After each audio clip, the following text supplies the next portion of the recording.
मुसलमानों को जब गद्दार कहा जाता है तब मैं ये बात कहता हूँ। मुसलमानों को जब पाकिस्तान भेजने की बात की जाती है तब मैं ये कहता हूँ। हमको पाकिस्तान भेजा जाता, तुम्हारे बाप का हिंदुस्तान। अस्सलामुअलैकुम वरहमतुल्लाहि वबरकातुहू। दोस्तान मोहतरम, जैसा कि अभी आपने ये वीडियो देखी मौलाना उबैदुल्ला आज़मी साहब की। मेरा अज़ीज़ दोस्तों, मौलाना उबैदुल्ला आज़मी साहब भयंकर गुस्से में दिखाई दे रहे हैं और बहुत ही जबरदस्त तरीके से उन्होंने ये बयान दिया है। मेरा अज़ीज़ दोस्तों, मैं चाहता हूं आप भी एक बार इनका ये पूरा बयान सुने और बहुत ही गौर के साथ आप सुनना कि इन्होंने एक एक सच्चाई पूरे हिंदुस्तान के सामने बयान कर दी है और किस तरीके से दुश्मनान इस्लाम की और विरोधियों की धज्जियां उड़ाई हैं। वो पूरा बयान आप सुनिए और अगर आप हमारे चैनल पर नए हैं तो चैनल को सब्सक्राइब कर दें और इस वीडियो को आखिर तक जरूर देखें। पहले आप ये बयान सुन लीजिए, उसके बाद आपसे हम कुछ बातें करते हैं। आइए देखते हैं ये पूरा वीडियो। बहरी हुकूमत का कान खुलवाने के लिए, अंधी सरकार की आंख में इंसाफ का सुरमा लगाने के लिए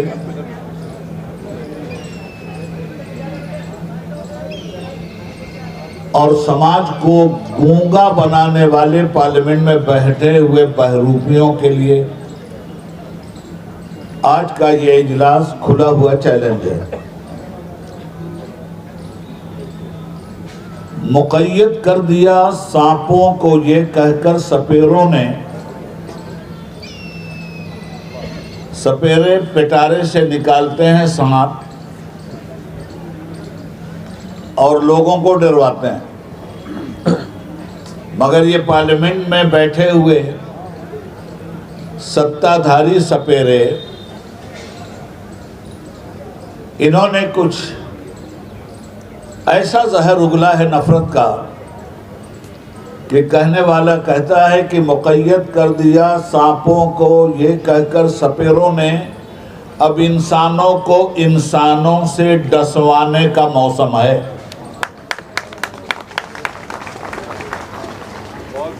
इंसानों को इंसानों से डसवाया जा रहा है।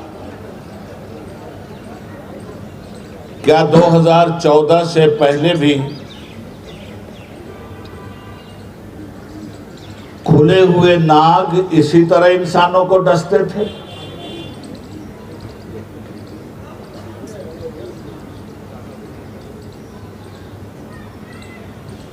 जिस सिमत नजर रुकती है शोला है, धुआं है।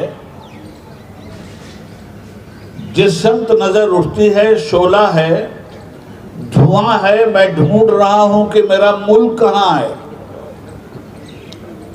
एक गंगो जमन ही नहीं इस मुल्क की रौनक, हर लम्हा यहां खून का दरिया भी रवां है। कभी मॉब लिंचिंग, कभी औरतों की इस्मत दरी, कभी मस्जिदों पे हमला, कभी दरगाहों पे तोड़ फोड़, कभी बेकसूर लोगों के मकानों पे चलता हुआ बुलडोजर। क्या ये एक आजाद हिंदुस्तान की तस्वीर है? क्या आजादी का ख्वाब इसीलिए देखा गया था?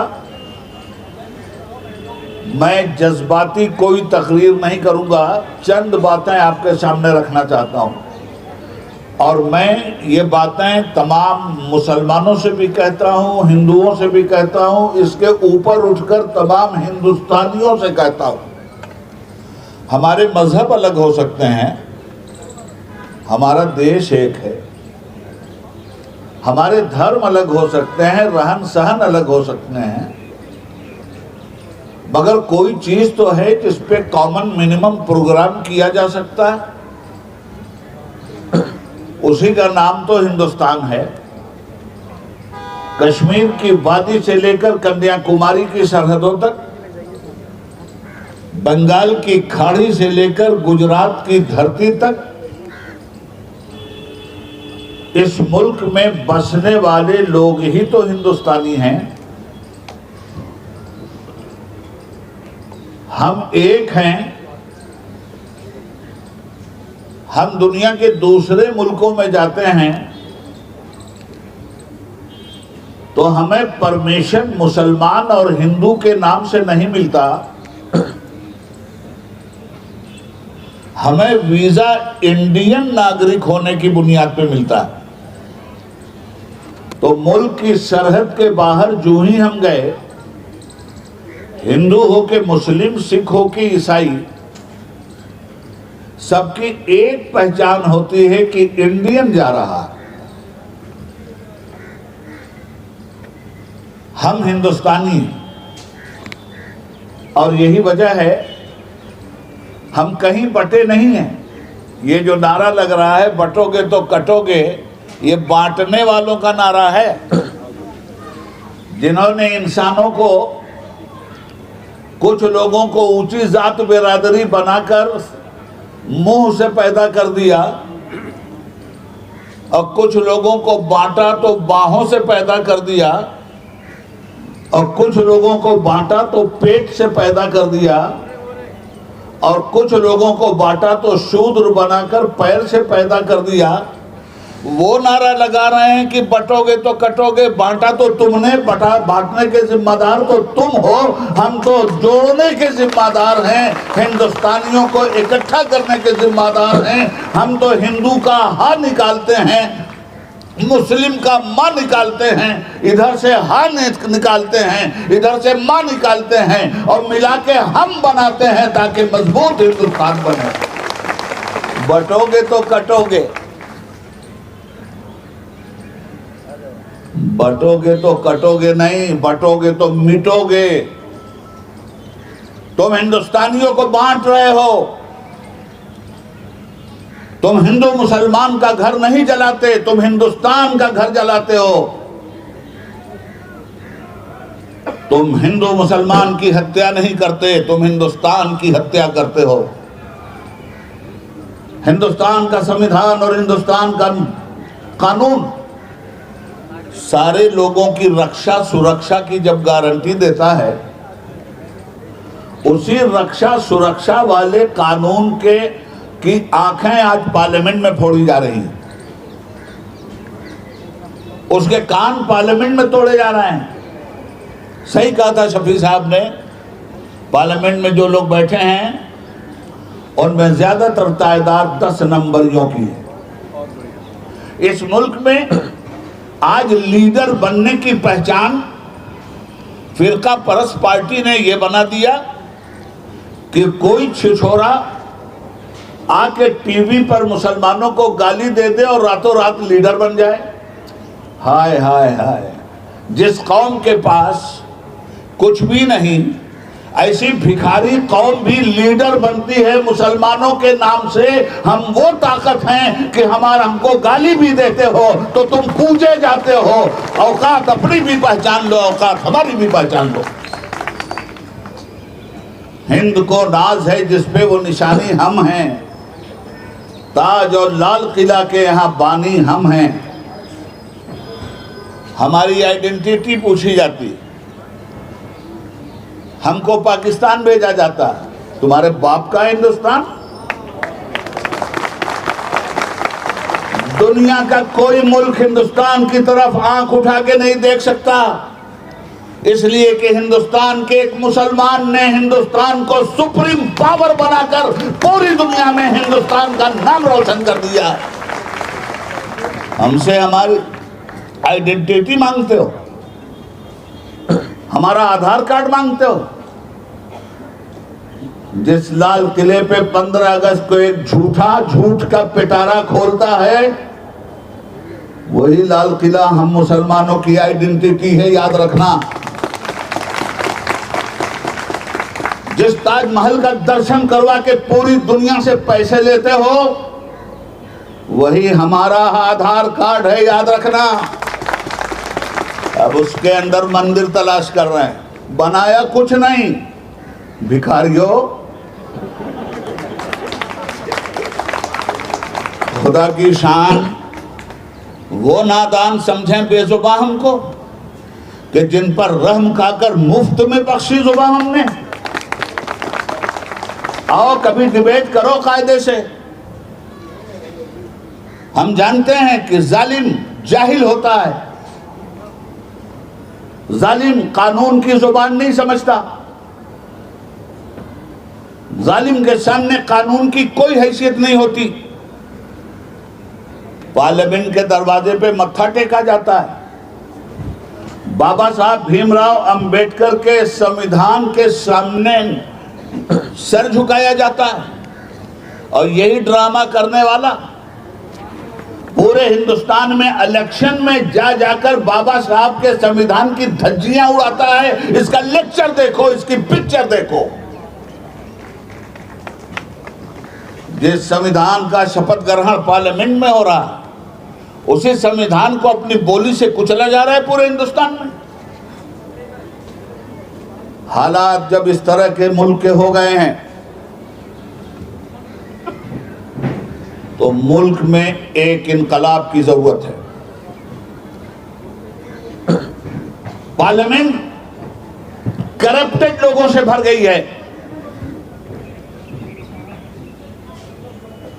मुल्क पे सत्ताधारी हुकूमत इंसानियत का खून पसीने की तरफ बहाने के लिए दरिंदों को खुली हुई छूट दे के बैठी है।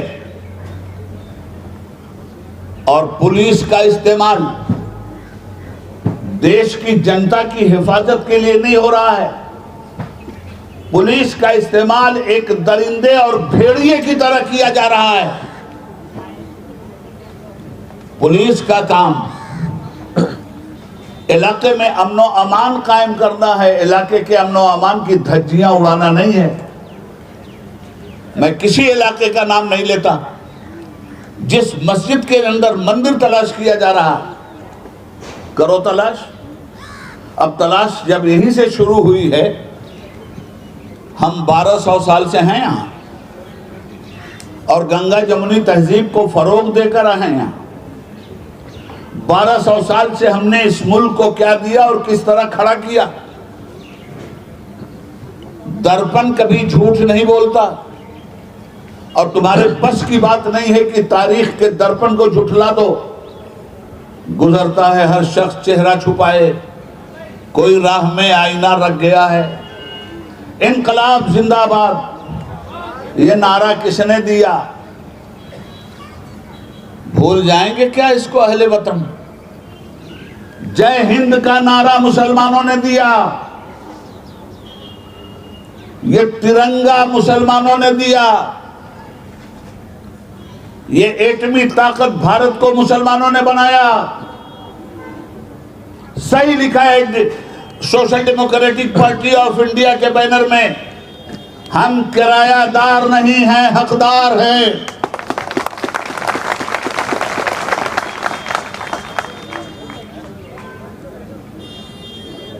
मुसलमानों को कहां कहां तलाश करोगे, क्या क्या तोड़ोगे? सबसे पहले जाकर के अब वही इतना ही बाकी रह गया कि इंडिया गेट तोड़ दो। इसलिए कि इंडिया गेट पे जितने वीर शहीदों के नाम लिखे हैं उसमें 60% से ज्यादा मुसलमान वीर शहीद हैं।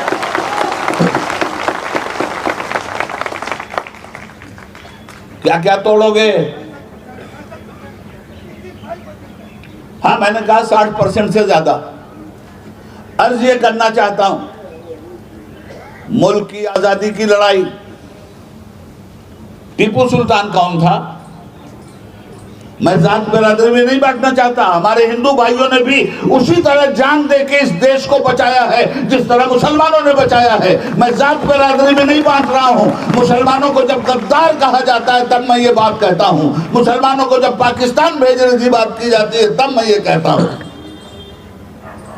हमारे हिंदू भाइयों ने कब कुर्बानी नहीं दी है, बेपनाह कुर्बानियां हैं उनकी, उनको भी सलाम। मगर उन्होंने तो कभी हिंदू मुस्लिम बंटवारा नहीं किया था। अशफाकुल्ला खान ने और राम प्रसाद बिस्मिल ने तो कभी हिंदू मुस्लिम बंटवारा नहीं किया था। राम प्रसाद बिस्मिल हिंदुस्तान की आज़ादी के लिए गोरखपुर की जेल से फांसी पे लटक रहे हैं और शेर पढ़ रहे हैं बिस्मिल का।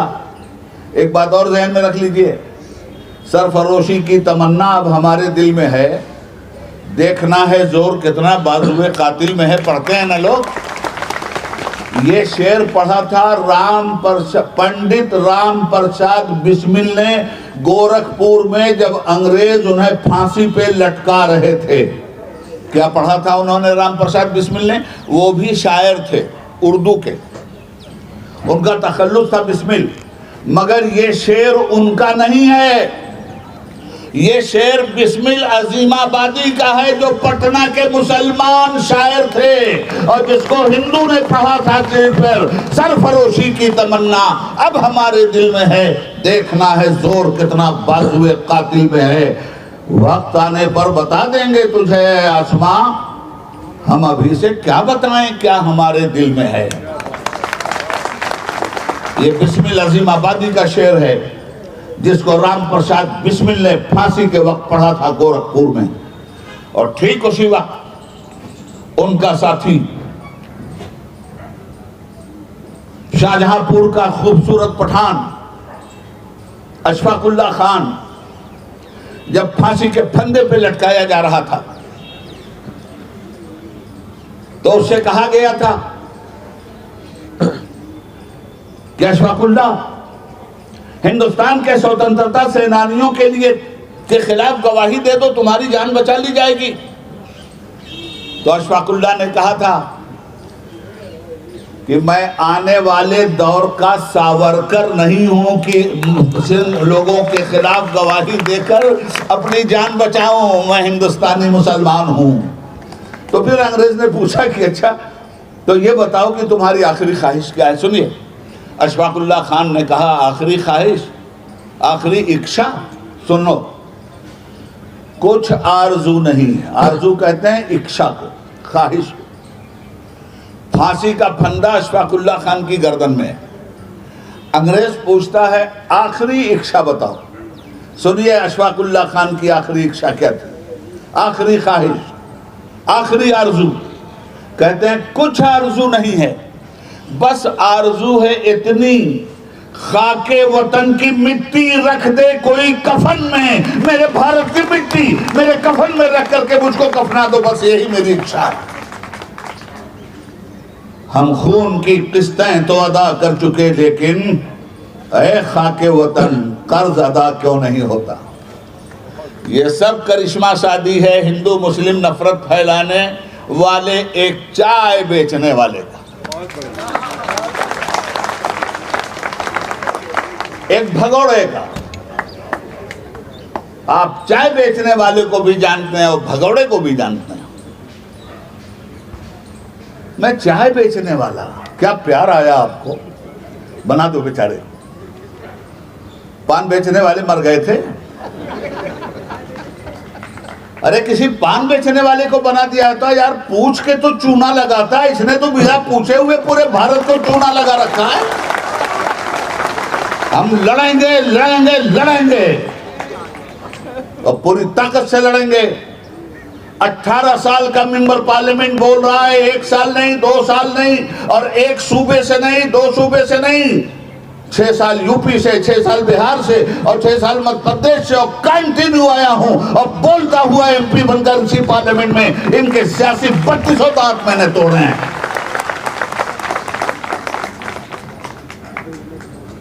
क्या क्या ना उम्मीदें थी तेरे अहद से हमको, क्या क्या ना तेरे अहद में हम देख रहे हैं। उस दौर का इब्लीस तो खुददार था, लेकिन इस दौर के शैतान को हम देख रहे हैं। वक्फ तरमीमी एक्ट बिल 24, शफी साहब तफसील से बोल चुके हैं। मैं खाए हुए लुकमों को चबाने का आदी नहीं। मैं किसी ऐसे मसले पे नहीं बोलूंगा जो मेरे भाई लोग बोल चुके हैं। अभी हमारे अंदर भानु प्रताप सिंह जैसा बहादुर यहां बैठा है। मैं चमचागिरी नहीं कर रहा हूं, मेरी आदत ही नहीं है, पठान आदमी हूं, मगर जिस सच्चाई को जानता हूं उस पर जान भी देता हूं। ये मेरा भाई, ये पक्का हिंदुस्तानी, ये मुल्क के संविधान का रक्षक, बोल के लब आजाद है तेरे, बोल जुबां खामोश है क्यों। इस तरह ये मेरा भाई बोलता है, बोलता रहेगा। जरूरत है ऐसे लीडरों के साथ चलकर और इस पार्टी के बैनर तले मुल्क को सच्ची आजादी की रूह और आत्मा अदा करना। क्योंकि बहुत सारे लोग बोलने वाले हैं, मैं इससे ज्यादा कुछ नहीं बोलूंगा, सिर्फ इतना कहना चाहूंगा कि एक लड़ाई लड़नी है आपको, और इनसे भी कहना चाहूंगा बंद करो। देखिए हमारे जो इस वक्त चीफ जस्टिस ऑफ इंडिया है ना, बहुत समझदार आदमी है। हम तो पिछले को भी समझते थे समझदार, मगर चंदर चूड़ के बजाय चंदर चोर साबित हुआ। ये तो अजीबो गरीब काम करके गया है ये आदमी। माचिस की तीली से पूरे हिंदुस्तान में आग लगा के चला गया। अरे भाई, जब ये वर्शिप 1991 तय कर दिया सुप्रीम कोर्ट ने कि बाबरी मस्जिद के अलावा हिंदुस्तान में किसी भी धर्म का कोई धर्म स्थल 15 अगस्त 1947 में जैसा था उसको छेड़ा नहीं जा सकता। अब बाबरी मस्जिद की भी सुन लीजिए। बाबरी मस्जिद भी राम जन्मभूमि पर नहीं बनी थी, इसका सबूत मैं नहीं, सुप्रीम कोर्ट की फुल बेंच के फैसले में लिखा हुआ है। सुप्रीम कोर्ट की फुल बेंच के फैसले में ये लिखा है कि बाबरी मस्जिद जिस जमीन पे बनी थी उसके नीचे कोई मंदिर नहीं। तो जब उसके नीचे कोई मंदिर ही नहीं तो राम मंदिर का क्या सवाल भाई। मस्जिद माना सुप्रीम कोर्ट के फैसले ने, मस्जिद के नीचे कोई मंदिर नहीं, यही फैसले में मौजूद है। तो हमारी मस्जिद ही तो हमारे गैर मुस्लिम भाइयों को दी गई है। अब राम जन्मभूमि तो वो तलाश करें कहां है। उनकी आस्था के लिए तो हमारी जमीन दे दी गई, हमारी मस्जिद दे दी गई, और हमने सुप्रीम कोर्ट के इस फैसले को भी खून का प्याला पी करके खामोशी के साथ उसके एहतराम में कबूल किया। मगर यह फैसला साबित करता है कि राम जन्मभूमि पर बाबरी मस्जिद नहीं बनी थी, ये बाबरी मस्जिद ही थी जिसके नीचे कोई मंदिर नहीं था, और ये हमारी जमीन गैर मुस्लिमों को दी गई है, अखाड़े वालों को दी गई। तो हम जो लड़ाई लड़े थे उसमें हम ये साबित तो कर गए कि ये राम जन्मभूमि नहीं है, इसके नीचे कोई मंदिर नहीं है। अब चलिए साहब संभल में तलाश कर लेते हैं, शाहजहांपुर में तलाश कर लेते हैं। अब खोदो भाई, सारी मस्जिद खोदो यार, सैया भाई कोतवाल, अब डर काहे का, खोदिए। तो अगर मस्जिदों के नीचे मंदिर तलाश कर रहे हो तो अब बौद्ध धर्म के लोग भी मंदिरों के नीचे बौद्ध विहार तलाश करने लगे हैं, और उसके भी सबूत मिलेंगे कि किस किस मंदिर के नीचे बौद्ध विहार है, और बौद्ध विहार तोड़ तोड़ कर वो मंदिर बनाए गए हैं उसके भी सबूत। तो अब यही काम इस गवर्नमेंट का है कि मस्जिद तोड़ो, मंदिर तोड़ो, यहां तक कि ये देश तोड़ देंगे। अगर इस देश के लोगों ने भांग नहीं खाई है तो होश के नाखून लें और इन्हें पार्लियामेंट से भी बाहर निकालें। ये देश तोड़क लोग हैं, देश जोड़क लोग नहीं हैं। मुसलमान मुसलमान मुसलमान, जिस दिन मुसलमान नहीं रहेंगे उस दिन क्या करोगे। इनके बड़े खेल हैं। इन्हें पावर मिला मुसलमान के नाम पर, प्राइम मिनिस्टर बने मुसलमान के नाम पर, होम मिनिस्टर बने मुसलमान के नाम पर। एक मुसलमान का नाम ले लो, जो चाहो परमिशन हो जाए। कितना कीमती है मुसलमान, जरा सोचो तो सही, कितना ऊंचा मकाम मिलता है मुसलमान। अजय जब मुसलमान के नाम ही से पीएचडी हो रहे हो तो कुछ तो शर्म कर लो यार। खैर, ये लड़ाई लंबी है, संविधान के अंतर्गत लड़नी है, यह संविधान तोड़ कर लड़ रहे हैं। हम संविधान की हिफाजत के साथ लड़ेंगे और इन दोस्तान मोहतरम, जैसा कि आपने ये वीडियो देख ली, मेरे अजीज दोस्तों, जैसा कि आपको मालूम है कि हमारे मुल्क के हिंदुस्तान के हालात किससे से कहां तक पहुंचते नजर आ रहे हैं। मेरे अजीज दोस्तों, जैसा कि आपको पता ही होगा कि कभी संभल की मस्जिद के लेकर विवाद किया जाता है, कभी अजमेर दरगाह को लेकर, कभी किसी दरगाह के नाम पर मुसलमानों को बदनाम करने की कोशिश की जाती है, कभी किसी मस्जिद को लेकर। मेरा अजीज दोस्तों, उम्मीद है कि आप ये पूरा वीडियो देखकर समझ गए होंगे। आपसे गुजारिश है कि इस वीडियो को ज्यादा से ज्यादा शेयर करो, हर मुसलमान तक इस वीडियो को पहुंचा दो। मिलते हैं इंशाल्लाह आने वाले अपडेट के साथ। अस्सलामु अलैकुम वरहमतुल्लाहि वबरकातुहू।